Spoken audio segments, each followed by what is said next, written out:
Le député du Rassemblement national, Guillaume Bigot, s'indigne sur le réseau social X. L'élu a mis en lumière l'attribution de subventions françaises au Cameroun pour l'amélioration du centre-ville de Yaoundé, plutôt que d'entretenir le château de Chambord, écrit-il, avec des chiffres effarants, André. Oui, c'est assez intéressant. Vous savez déjà que, effectivement, l'Agence française de développement, la fameuse AFD, Guillaume Bigot en a parlé, Sarah Knafo en a parlé aussi à plusieurs reprises. Et quand on l'a appris comme ça il y a quelques mois, vous vous rappelez que pendant des années, nous avons donné des centaines de millions, en tout cas au moins 115 millions à la Chine, l'État français, c'est-à-dire nous, pour son développement. C'est pas beau ça, c'est beau, c'est grand, c'est généreux la France, disait Gémela. Est-ce qu'on n'en fait pas un peu trop? Je ne parlerai pas de l'Algérie, je ne parlerai pas de tout cela, mais aujourd'hui, effectivement, l'élu du territoire de Belfort, Bigot, voilà, il y a un programme, quand même, je vous le dis, auditeur de Sud Radio, résident de Sud Radio, c'est intéressant de savoir comment votre argent, évidemment, ça fait partie, comment votre argent est utilisé, hein, ça fait partie quand même des devoirs de l'État, mais comme l'État ne le fait pas, vraiment, on n'informe pas beaucoup là-dessus, on essaie, nous, de le faire. Alors voilà, il y a un programme Yaoundé, cœur de ville, donc Yaoundé, la capitale du Cameroun. Alors, depuis janvier 2021, ce contrat bénéficie d'une enveloppe de 65,5 millions d'euros dans le cadre de désendettement et développement de subventions. Alors, qu'est-ce que c'est l'objectif de ce contrat? C'est accompagner la capitale camerounaise, qui compte déjà 4,3 millions d'habitants, dans sa transition urbaine et répondre à des besoins pressants de mobilité. Tout cela est bel et bon. Alors voilà, qu'est-ce qu'ils vont faire? Eh ben, ils vont réaménager une dizaine de sites de Yaoundé pour augmenter l'efficacité du réseau ferroviaire, de faciliter le gel des transports collectifs, améliorer la qualité des cheminements piétons et renforcer la sécurité routière. Tout cela, encore une fois, est très très très bien. Donc voilà, 65,5 millions. Mais en même temps, nous apprenons quoi? Nous apprenons que le château de Chambord et d'autres châteaux d'ailleurs tombent en ruine. Ils sont dans un état absolument lamentable et on en parle partout. Chambord a besoin aujourd'hui de 25 à 30 millions de subventions pour ne pas justement s'effondrer ou en tout cas tomber en ruine. Et quand je dis Chambord, je ne parle pas des églises, je ne parle pas d'autres châteaux, etc. Est-ce que on ne pourrait pas commencer quand même peut-être par Chambord? Donc je pose la question, c'est très bien d'aider Yaoundé, mais il y a, je suis sûr, de l'ONU à l'UNICEF, énormément d'organisations qui s'en occupent.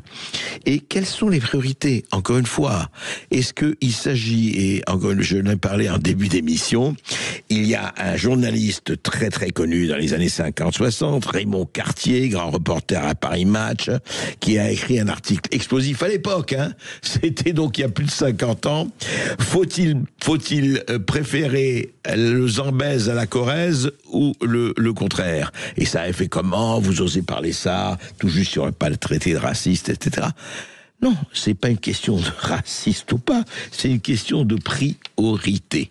Quelle est notre priorité? Franchement, on va pas étaler tous les chiffres avancés déjà par Sarah Knafo ou par Guillaume Bigot ou par d'autres.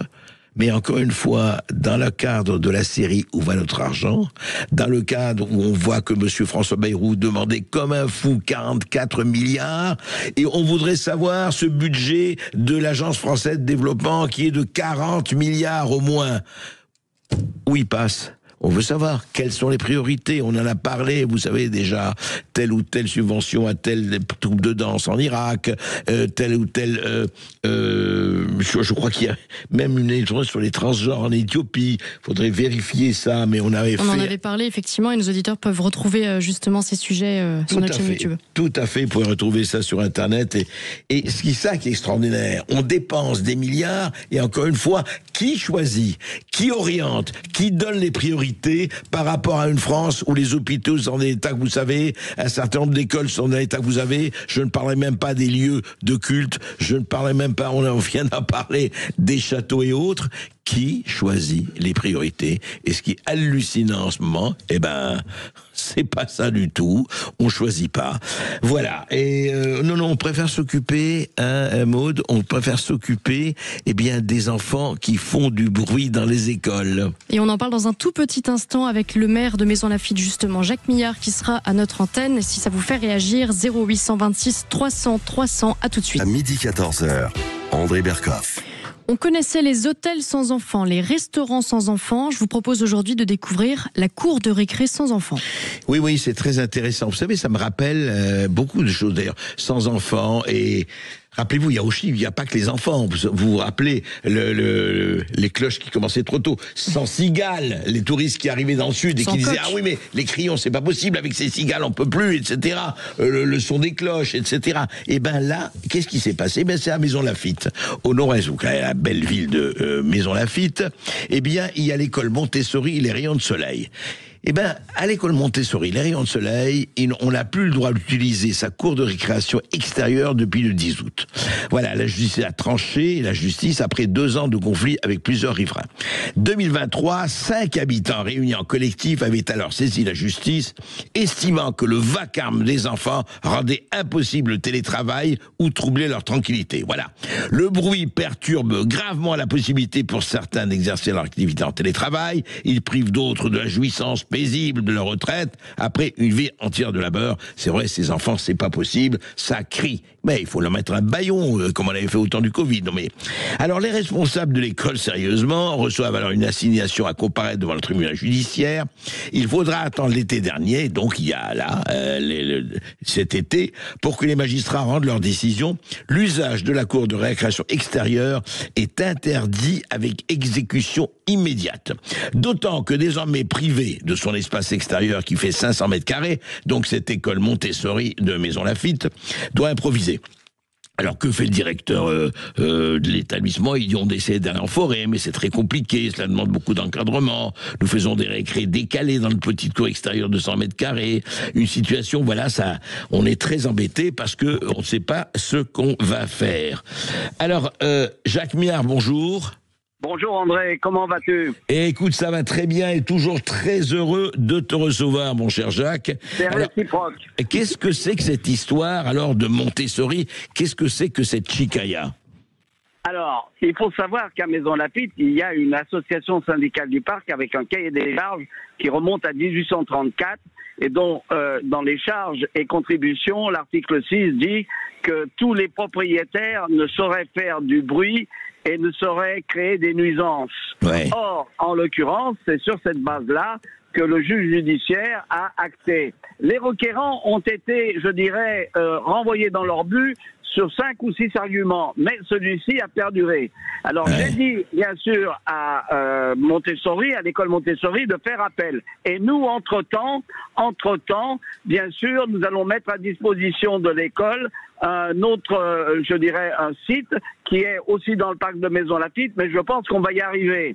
Donc, ce qui est certain, c'est que les juges, il va y avoir un appel et on peut quand même arguer du fait que, comme tu l'as dit, bon, premièrement, une école, ça fonctionne pas l'été, ça fonctionne pas le samedi et le dimanche, et deuxièmement, il y a à côté une rue qui fait tout autant de bruit. Donc, je pense, c'est ce que j'ai dit à l'école Montessori, faites appel, et bien évidemment, moi je les soutiens, parce qu'il y a des écoles dans le parc de Maisons-Laffitte.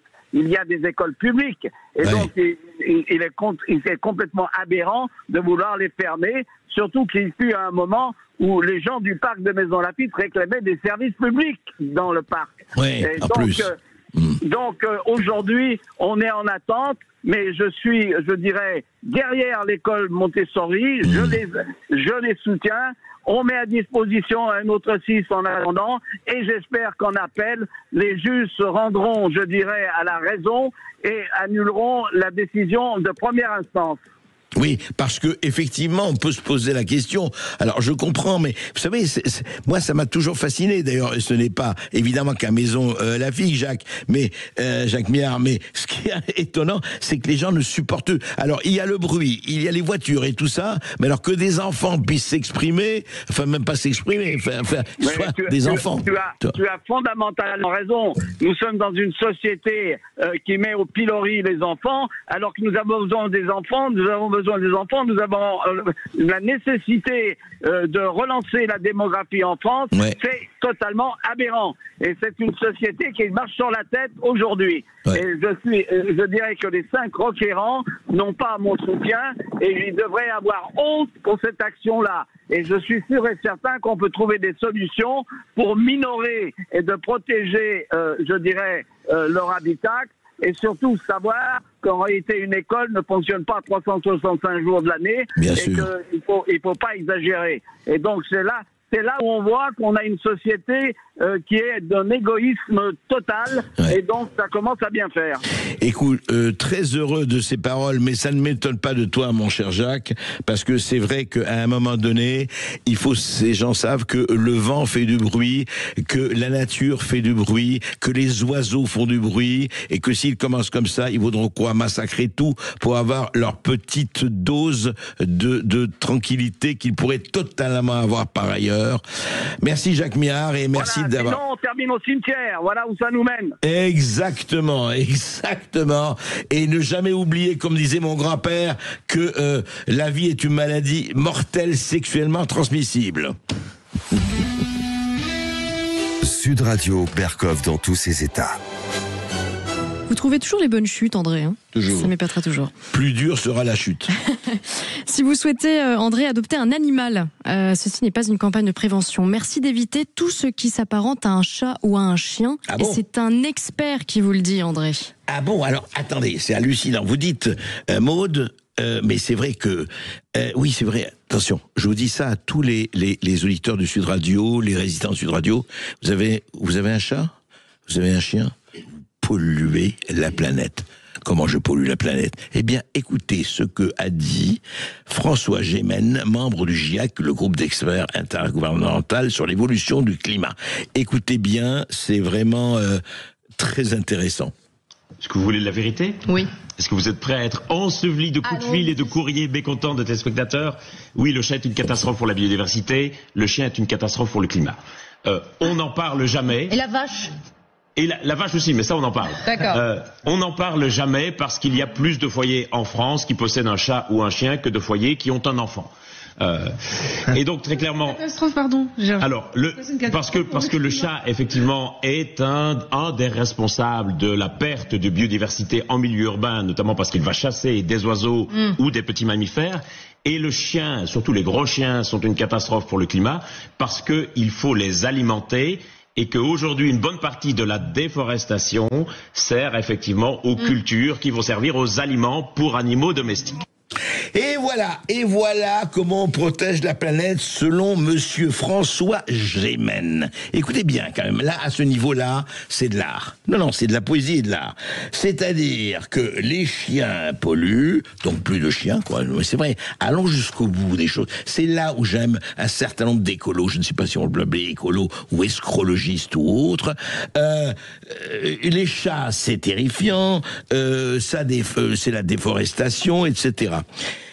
Et c'est quelqu'un qui le dit en France, un Français qui le dit en France. Je rappelle que la production de gaz à effet de serre en France, c'est 0,8%. Je rappelle, 0,8%. La Chine, c'est 30%. Les États-Unis, c'est au moins 20 à 25%. L'Inde, n'en parlons pas. Les États-Unis, oui, c'est 11%, pardon. L'Inde, c'est 20 à 25%. Et la France, je le répète, 0,8%. Alors, attention, oui, ça va vous attirer des coups de fil. Donc, évidemment, qu'est-ce qu'il faut faire ? Ah ben, ne plus avoir de chien, ne plus avoir de chat. D'ailleurs, ne plus avoir d'enfants, ça fait du bruit. Ne plus avoir de chien, ça pollue. Ne plus avoir de chat, ça empoisonne. Voilà. Ces gens-là sont pour la paix des cimetières. Et oui, là, c'est tranquille. Là, on n'a plus de bruit. On n'a plus rien. On a le silence. C'est pas magnifique d'arriver à des gens qui sont vraiment dans une espèce de... je ne sais pas moi, je ne sais pas comment on peut appeler ça quand les fous ont pris position de l'asile. Et puis on vous donne des nouvelles de la flottille qui a fait escale en Tunisie en direction de Gaza, toujours pour briser le blocus israélien, on en parlait tout à l'heure, sauf qu'à bord, la solidarité semble prendre l'eau, André.